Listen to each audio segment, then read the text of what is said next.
হ্যাঁ, আমরা দেশের ঐক্যের স্বার্থে শহীদ জিয়া বা বিদেশমন্ত্রী বেগম খালেদা জিয়া অন্য দলের কিছু ব্যক্তিবর্গকে ক্যাবিনেটে নিয়েছিলেন, মন্ত্রিসভায় সদস্য হিসাবে নিয়েছিলেন। তাদের কারো বিরুদ্ধে শেখ মুজিবের সময় বা শেখ হাসিনার অন্য শাসনামলেও তাদের কারোর বিরুদ্ধে শেখ মুজিবের সময় অফিসিয়ালি রাজাকারের আইনে বিচার হয়নি, তারা জেলও খাটেনি, কোনো কিছু হয় নাই। তাহলে কি দাঁড়ালো? রাজাকারের গাড়িতে যদি জাতীয় পতাকা দিতে হয়, এইটা সবচেয়ে প্রথম শেখ হাসিনা করেছে, শহীদ জিয়াও করেননি, দেশনেত্রী বেগম খালেদা জিয়াও করেনি, বিএনপি করার প্রশ্নই আসে না।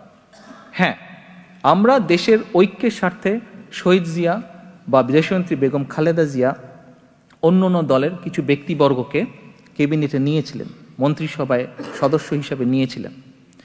তাদের কারো বিরুদ্ধে শেখ মুজিবের সময় বা শেখ হাসিনার অন্য শাসনামলেও তাদের কারোর বিরুদ্ধে শেখ মুজিবের সময় অফিসিয়ালি রাজাকারের আইনে বিচার হয়নি, তারা জেলও খাটেনি, কোনো কিছু হয় নাই।